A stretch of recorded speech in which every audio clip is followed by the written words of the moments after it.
Hi, and welcome to the module on autism. My name is Annie Grabowski, and I work on the training and consultative staff for IU29. Today, we're going to talk about autism. Autism is a spectrum disorder. Autism, or ASD, refers to a person with a broad range of challenges related to social skills, repetitive behaviors, speech and/or nonverbal communication.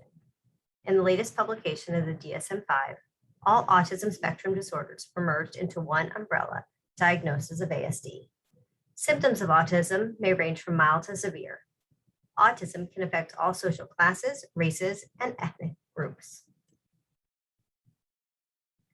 In 2018, the CDC determined that approximately 1 in 59 children are diagnosed with an autism spectrum disorder. It can affect 1 in 37 boys, or 1 in 151 girls. Boys are 4 times, almost 5 times more likely to be diagnosed with an autism spectrum disorder than girls. The prevalence of autism has increased by 600% in the last 20 years. 31% of children with ASD have an intellectual disability, but 25% are in the average IQ range and 44% have IQ scores in the average to above average range.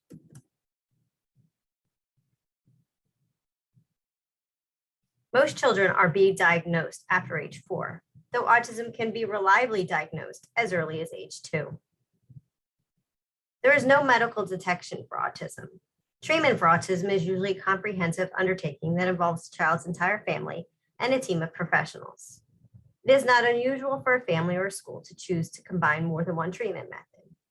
Early intervention affords the best opportunity to support healthy development and deliver benefits across the lifespan. Dr. Leo Kanner first described autism in 1943.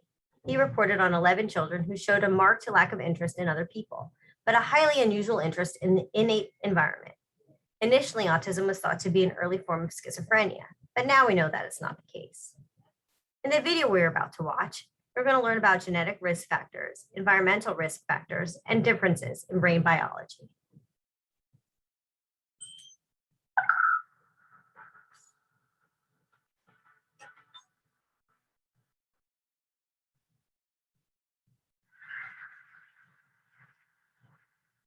Why? Why is a question that parents ask me all the time. Why did my child develop autism? As a pediatrician, as a geneticist, as a researcher, we try and address that question. But autism is not a single condition. It's actually a spectrum of disorders. A spectrum that ranges, for instance, from Justin, a 13-year-old boy who's not verbal, who can't speak, who communicates by using an iPad to touch pictures to communicate his thoughts and his concerns. A little boy who, when he gets upset, will start rocking, and eventually when he's disturbed enough, will bang his head to the point that he can actually cut it open and require stitches. That same diagnosis of autism, though, also applies to Gabriel, another 13-year-old boy who has quite a different set of challenges. He's actually quite remarkably gifted in mathematics. He can multiply 3 numbers by 3 numbers in his head with ease. Yet when it comes to trying to have a conversation, he has great difficulty. He doesn't make eye contact. He has difficulty starting a conversation, feels awkward. And when he gets nervous, he actually shuts down. Yet both of these boys have the same diagnosis of autism spectrum disorder. One of the things that concerns us is whether or not there really is an epidemic of autism. These days, 1 in 88 children will be diagnosed with autism. And the question is, why does this graph look this way? Has that number been increasing dramatically over time? Or is it because we have now started labeling individuals with autism, simply giving them the diagnosis when they were still present there before, yet simply didn't have that label? And in fact, in the late 1980s, the early 1990s, legislation was passed that actually provided individuals with autism with resources, with access to educational materials that would help them. With that increased awareness, more parents, more pediatricians, more educators learned to recognize the features of autism. As a result of that, more individuals were diagnosed and got access to the resources they needed. In addition, we've changed our definition over time. And so in fact, we've widened the definition of autism, and that accounts for some of the increased prevalence that we see. The next question everyone wonders is, what caused autism? And a common misconception is that vaccines cause autism. But let me be very clear. Vaccines do not cause autism.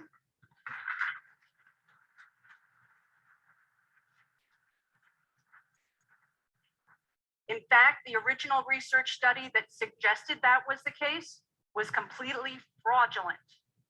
It was actually retracted from the journal Lancet in which it was published, and that author, a physician, had his medical license taken away from him. The Institutes of Medicine, the Centers for Disease Control have repeatedly investigated this, and there is no credible evidence that vaccines cause autism. Furthermore, one of the ingredients in vaccines, something called thimerosal, was thought to be what the cause of autism was. That was actually removed from vaccines in the year 1992, and you can see that it really did not have an effect on what happens with the prevalence of autism. So again, there is no evidence that this is the answer.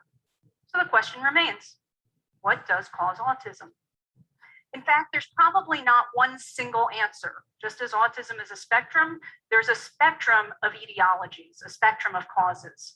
Based on epidemiological data, we know that one of the causes, or one of the associations, I should say, is advanced paternal age. That is increasing age of the father at the time of conception. In addition, another vulnerable and critical period in terms of development is when the mother's pregnant. During that period, while the fetal brain is developing, we know that exposure to certain agents can actually increase the risk of autism. In particular, there's a medication, valproic acid, which mothers with epilepsy sometimes take, we know can increase that risk of autism. In addition, there can be some infectious agents that can also cause autism. And one of the things I'm going to spend a lot of time focusing on are the genes that can cause autism. I'm focusing on this not because genes are the only cause of autism, but it's a cause of autism that we can readily define and be able to better understand the biology and understand better how the brain works so that we can come up with strategies to be able to intervene. One of the genetic factors that we don't understand, however, is the difference that we see in terms of males and females. Males are affected 4-to-1 compared to females with autism. And we really don't understand what that causes. One of the ways that we can understand that genetics is a factor is by looking at something called the concordance rate. In other words, if one sibling has autism, what's the probability that another sibling in that family will have autism? And we can look in particular at 3 types of siblings.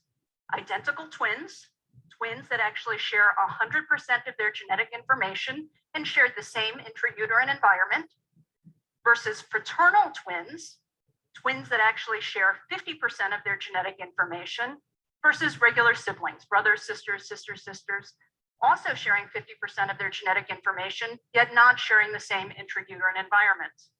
And when you look at those concordance ratios, one of the striking things that you will see is that in identical twins, that concordance rate is 77%. Remarkably, though, it's not 100%. It is not that genes account for all of the risk for autism, but yet they account for a lot of that risk because when you look at fraternal twins, that concordance rate is only 31%. On the other hand, there is a difference between those fraternal twins and the siblings, suggesting that there are common exposures for those fraternal twins that may not be shared as commonly with siblings alone. So this provides some of the data that autism is genetic. Well, how genetic is it? When we compare it to other conditions that we're familiar with, things like cancer, heart disease, diabetes, in fact, genetics plays a much larger role in autism than it does in any of these other conditions. But with this, that doesn't tell us what the genes are. It doesn't even tell us in any one child, is it one gene or potentially a combination of genes? And so in fact, in some individuals with autism, it is genetic. That is, that it is one single, powerful, deterministic gene that causes the autism. However, in other individuals, it's genetic. That is, that it's actually a combination of genes, in part with the developmental process that ultimately determines that risk for autism. We don't know in any one person necessarily which of those two answers it is until we start digging deeper. So the question becomes, how can we start to identify what exactly those genes are? And let me pose something that might not be intuitive. In certain individuals, they can have autism for a reason that is genetic, but yet not because of autism running in the family. And the reason is because in certain individuals, they can actually have genetic changes or mutations that are not passed down from the mother or from the father, but actually start brand new in them. Mutations that are present in the egg or the sperm at the time of conception that have not been passed down generation through generation within the family. And we can actually use that strategy to now understand and to identify those genes causing autism in those individuals. So in fact, at the Simons Foundation, we took 2,600 individuals that had no family history of autism, and we took that child and their mother and father and used them to try and understand what were those genes causing autism in those cases. To do that, we actually had to comprehensively be able to look at all that genetic information and determine what those differences were between the mother, the father, and the child. In doing so, I apologize, I'm going to use an outdated analogy of encyclopedias rather than Wikipedia, but I'm going to do so to try and help make the point that as we did this inventory, we needed to be able to look at massive amounts of information.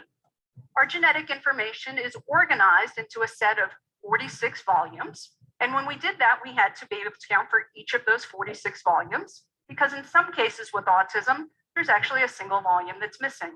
We had to get more granular than that though. And so we had to start opening those books. And in some cases, the genetic change was more subtle. It might have been a single paragraph that was missing, or yet, even more subtle than that, a single letter. 1 out of 3 billion letters that was changed, that was altered, yet had profound effects in terms of how the brain functions and affects behavior. In doing this within these families, we were able to account for approximately 25% of the individuals and determine that there was a single powerful genetic factor that caused autism within those families. On the other hand, there's 75% that we still haven't figured out. As we did this, though, it was really quite humbling because we realized that there was not simply one gene for autism. In fact, the current estimates are that there are 200 to 400 different genes that can cause autism. And that explains in part why we see such a broad spectrum in terms of its effects. Although there are that many genes, there is some method to the madness. It's not simply random 200, 400 different genes, but in fact, they fit together. They fit together in a pathway. They fit together in a network that's starting to make sense now in terms of how the brain functions. We're starting to have a bottom-up approach where we're identifying those genes, those proteins, those molecules, understanding how they interact together to make that neuron work, understanding how those neurons interact together to make circuits work, and understand how those circuits work to now control behavior. And understand that both in individuals with autism, as well as individuals who have normal cognition. But early diagnosis is a key for us. Being able to make that diagnosis of someone who's susceptible at a time in a window where we have the ability to transform, to be able to impact that growing, developing brain is critical. And so folks like Ami Klin have developed methods to be able to take infants, small babies, and be able to use biomarkers, in this case, eye contact and eye tracking to identify an infant at risk. This particular infant, you can see making very good eye contact with this woman as she's singing Itsy Bitsy Spider, in fact, is not going to develop autism. This baby we know is going to be in the clear. On the other hand, this other baby is going to go on to develop autism. In this particular child, you can see not making good eye contact. Instead of the eyes focusing in and having that social connection, looking at the mouth, looking at the nose, looking off in another direction, but not again socially connecting. And being able to do this on a very large scale, screen infants, screen children for autism through something very robust, very reliable, is going to be very helpful to us in terms of being able to intervene at an early stage when we can have the greatest impact. How are we going to intervene? It's probably going to be a combination of factors. In part, in some individuals, we're going to try and use medications. And so in fact, identifying the genes for autism is important for us to identify drug targets, to identify things that we might be able to impact and can be certain that that's really what we need to do in autism. But that's not going to be the only answer. Beyond just drugs, we're going to use educational strategies. Individuals with autism, some of them are wired a little bit differently. They learn in a different way. They absorb their surroundings in a different way, and we need to be able to educate them in a way that serves them best. Beyond that, there are a lot of individuals in this room who have great ideas in terms of new technologies we can use. Everything from devices we can use to train the brain to be able to make it more efficient and to compensate for areas in which it has a little bit of trouble, to even things like Google Glass. You could imagine, for instance, Gabriel with his social awkwardness might be able to wear Google Glass with an earpiece in his ear and have a coach be able to help him, be able to help think about conversations, conversation starters, being able to even perhaps one day invite a girl out on a date.